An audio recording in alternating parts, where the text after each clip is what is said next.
Yes, that's right, guys. I took out every single vital hero for Gear Dungeon 2 one by one and replaced them. Especially I saw a lot of people ask for no Hex, no Eloy, no Torador. So they're all gone, no Edith either, no Hotsuit. Especially getting rid of that Hex took me quite some time. But let me get right into the lineup so you can see our heroes that we are going to use and the requirements you need to get it done, plus the replacements for all these heroes, because every single one of them has at least 2 replacements that you can go for. So Gear Dungeon 2, free to play, here we go. And as you can see, we have basically 2 legendaries that weren't free, and that are Seraphina and Ares. Now these 2 are both common bracket heroes that many of you guys have. But if you don't have them, like I said, we have replacements for every single one of them, right? And the good thing is every single replacement that I'm gonna mention for you guys for all these DPS, for example, is gonna make your fight and run easier, meaning your gear requirements will get lower and lower. Now 2 bonus tips from Ronaldo from the future, guys. Focus on giving the best gear to your Seraphina, Volca and Astrid, as they are in the most time pressure, and also make sure to replace that Oleg with Baron, as Baron gives you a 4th nightmare unit, making your Volca stronger and your Ares too. We have 2 physical damage AoE hitters as our needed heroes. We have 2 magic damage single target hitters that are required. We have 1 physical damage single target hitter that has at least 2 range that is required. We have 2 tanks and either a Borut or a Edith, and of course a Hollow for the Rage if you don't have a Eloy. And the amazing thing with this strategy really is that most of your heroes are gonna stay on the field for quite a long time, and most of them are ground units, meaning your DPS heroes, you don't have that many platform DPS heroes as with other strategies. They don't need that much bonus HP, right? If we go take a look here at our Ares, he just has way more HP than a normal hero would have, and therefore he doesn't really need bonus HP, makes the gearing a lot easier. And for the gearing, and now since we're already at it for the requirements, what you kind of want to look for is to go, if possible, triple attack here, right? If you don't have the triple attack, go for double attack, 1 crit damage. But for stage 10 especially, since the defenses are so high, you really want to have a lot of attack on your DPS heroes. And I would recommend a Infernal Roar on your Helga and Ares, as they come in and they just get the job done. Whereas the other ones, right, Volca and Astrid, they stay in for longer. If possible, use a Soulbound Arcana, as then they just have that 10% bonus. But even Infernal Roar works, right? I use the Infernal Roar on my Volca as well. And then Soulbound Arcana on Seraphina. When you play Seraphina, make sure to try to time some of your ultimates in a way that she benefits from the Soulbound Arcana, right? That you can actually stack the Soulbound Arcana right before she goes hitting, and this makes it easier for her as well. Quick elaboration for the guys that basically don't know it.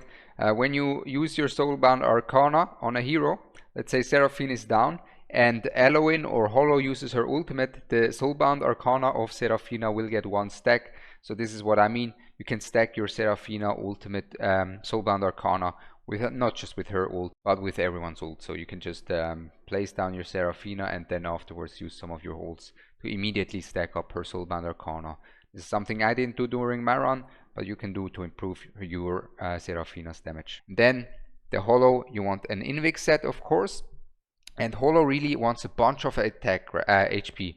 A bunch of HP so she survives, and then not that much attack, good amount of attack speed of course, healing effect not so much, and some rage regen as well. 84% I have here on mine. Then we have the Borut as well. That is also an interesting case that you should know beforehand. If you can, use him with a morale set, a bunch of HP, a bit of attack speed, and a bit of rage regen, have 90% almost here, and a Lunacy Visor. Now you might think, how does it work with Borut knocking back enemies? He only has 2 block with Lunacy Visor, 3. There's 6 enemies coming in. Do I need to have a Lunacy Visor on my Volca? And the answer is no. Do not use a Lunacy Visor on your Volca. Your Volca will need either her artifact or a maxed out Eye of Sin. So maxed out Eye of Sin or her artifact on level 10.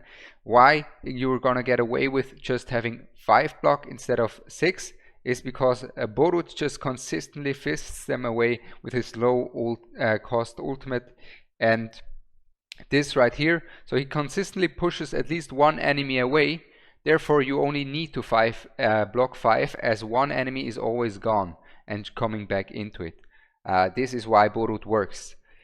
And this is why I have that slight bit of rage regen and that slight bit of attack speed on him to make it work.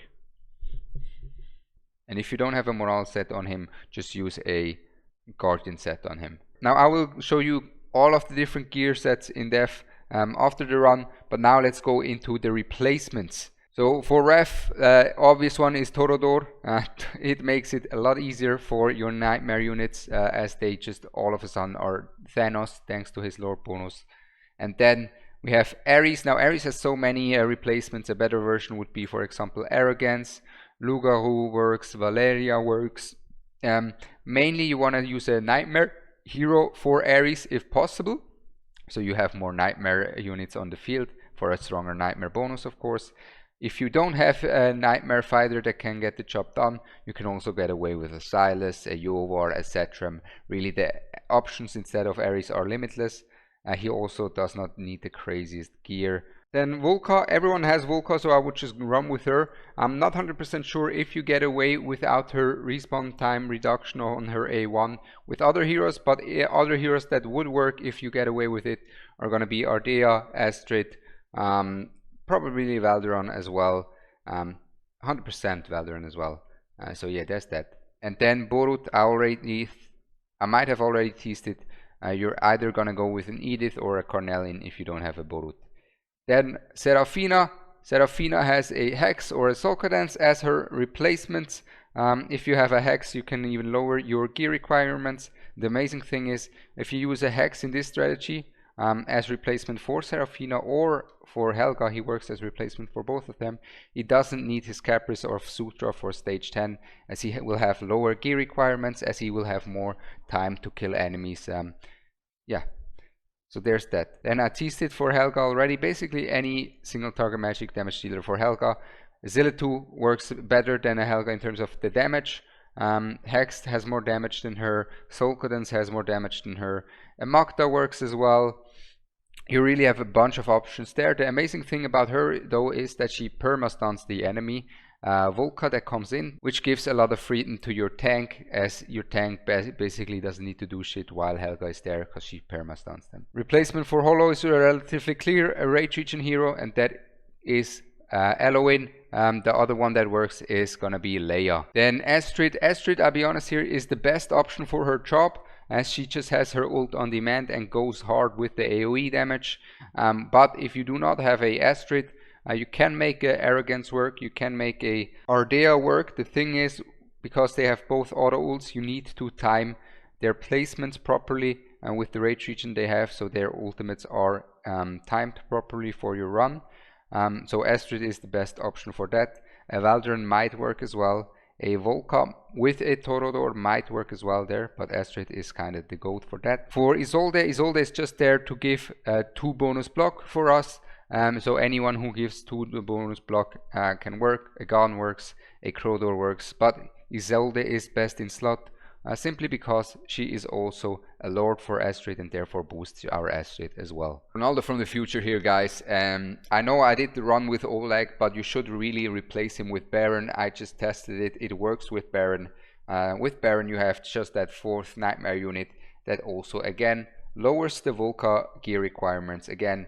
And he really works well actually, especially if you pair him with a Helga that stuns these Volca clones. He gets the job done there as well. But yeah, in terms of the tanks, what I was going to say back then is you have Baron that can tank, you have Oleg that can tank, you have Titus that can tank very well. These are kind of the best bets that I would recommend you. Broke here works as well. There's many options in that aspect. Levian works as well in terms of the tanking, but her stuns can be a bit of a pain. But let's get back to it. If you have a Hex, it already gets easier, right? You can replace your Hex for one of these spots. If you have an Arrogance, it gets easier. If you have a Ardea, it gets easier. If you have a Torador, it gets easier. If you have a Eloin, it gets easier. If you have a Edith, it gets easier. You get an idea. But now, enough about the team. Let's go into the run. So first up, we're gonna place our Volca here. Then we're going to place Hollow here to give the Invic buff to our Volca. Followed up with Borut on the bot side with his Lunacy Visor. And then we build up our bot side here with Astrid as well. And Isolde coming up. We're gonna pop the auto ults at the beginning of the run. It's pretty simple. At the beginning you don't need to think that much, which is nice of course. And as you can see, Borut fist bumps them away all of the time. I really wonder if they thought of Borut when they designed the stage. If they did, damn, that's mental. But there we go. Then we place our Oleg. Oleg with the Norse Will, guys. Oleg with the Norse Will. I will go over the gear later. The Norse Will is equipped on Oleg to have him heal himself. You can also run Titus. He will have an easier time surviving than the Oleg, even without the Norse Will, right? We pop all of these ultimates. We're waiting for that to come in, and then we place down our Helga, and then we can run into auto mode. And as you can see, there are 6 enemies, but he smacks 1 away all of the time. So there's never 6 enemies getting blocked at the same time or needing to get blocked at the same time, which is why this works so well, as you can see. Amazing stuff from our boy Borut here. And then Helga pops her ult. Now I don't know why Helga can't heal during her ult. It's a bit annoying because this way you need to time her ults properly once the fight gets later. We're gonna pop our Hollow again. As soon as that Volca clone is down, we're gonna put in an Ares. So there we go. Put in our Ares. We're gonna wait for that bloodbath. Don't place your Seraphine before the bloodbath because you have a Tear of Twilight on her and she will lose out on that buff. So you will wait. There we go. Bloodbath comes in. Then place Seraphina. She stacks up her orbs. There we go. Come on, lady. She has her orbs stacked up. We have auto ults on and it just is stupid. Come on. Why are you grieving me? Okay. We still might be able to do it. Now Seraphina with the ult. You don't want to pop the Astrid ult. Now Hex of course does a way better job than Seraphina or Zolka. Then as soon as Seraphina got the job done, you pop that Astrid ult and then you pop the Isolde ult. Because then you have 8 block, the Astrid kills these archers quickly and then you can take care of these guys. But you kind of need to have a strong Astrid anyways. Okay. So it shouldn't matter that much. And now Astrid takes care of these guys on top. Slowly but surely. There we go. And as you can see, the Norse Will always heals the Oleg back up, right? When he loses his shield, just 15% HP back on him. And we're gonna wait for that bloodbath to come in. Don't really have to though. And we're gonna place our Helga in here.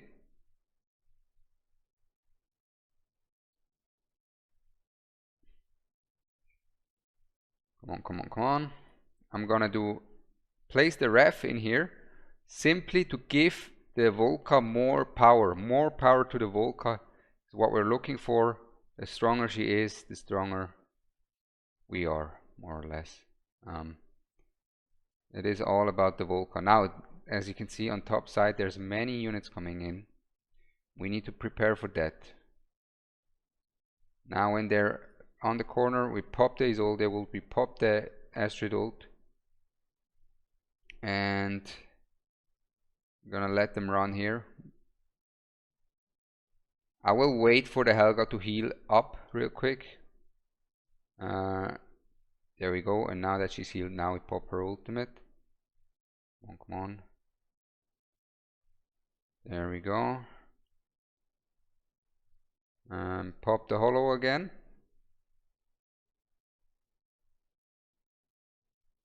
Now this guy on bot comes in, right? And Helga got the job done there. Really want to get this guy down as fast as we can now. There we go. And now Borut needs to smack him away before these guys come in. So ult, there we go, and we're safe.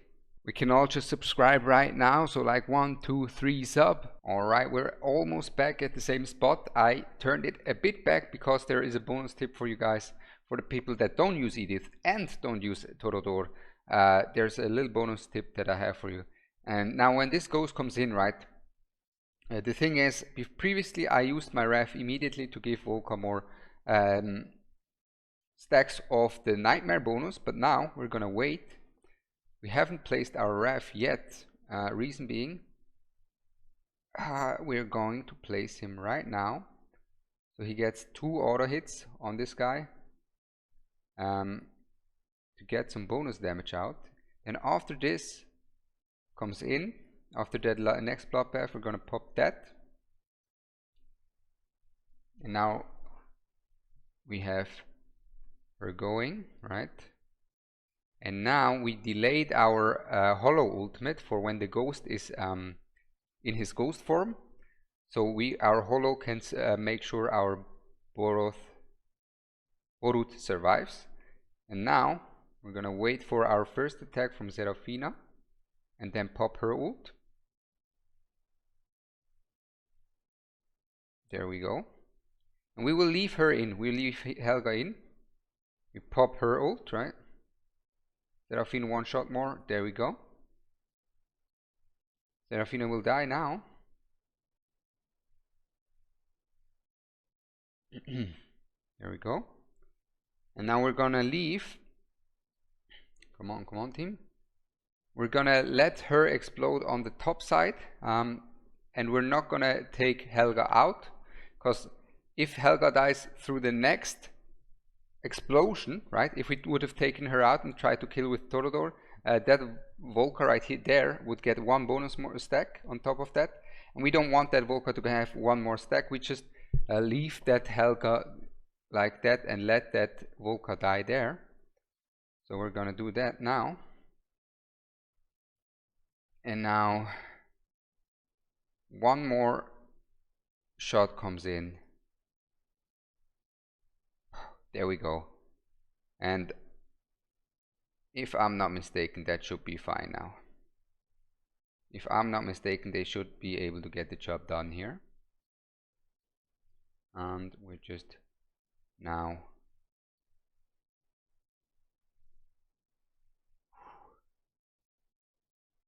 come on. Now if your holo is a bit stronger than mine, you'll have a lot of an easier time than me with that last part, of course. Well, I think they got it. They got it, right? Yes, they got it. There we go. And that's it. Here's the holo. You want to run Euphoric Orb for some nice bonuses. Now, Ref doesn't really need that gear. The 2 auto heads don't matter that much, as I found out. Then Astrid, triple attack, like I said. Maxed out Eye of Sin. Ares maxed out Wailing Skull. You can also get a maxed out Frigid Flame on him. The gear I think you already saw. This is the gear. Here's Helga's gear, bunch of attack, not that much crit damage, but enough attack speed. I didn't even have her artifact, I had a Frigid Flame on her. Then Trio of Twilight on Serafina, and a bunch of attack on her, triple attack, and this on her as well. And then here on the Volca, not as much attack, but a lot of crit damage on her with the Calamity set, and we have a Cruel Fate on her as well. Isolde doesn't even need that good stats. All she needs is a Bastion Ring and she'll be good to go. Oleg maxed out Norse Will, and now already stripped down. Just a Guardian set, triple HP. And then Borot here within the Morale set. Bunch of HP, a little bit of attack speed, a little bit of rage regen so he gets his ult out faster, and a Lunacy visor. That's it. I hope you learned something. I hope your gear dungeons are going well. Apply this strategy, change up some of the heroes with the replacements as I mentioned, and wish you a blessed day. I'm Ronaldo and I'm out. Peace.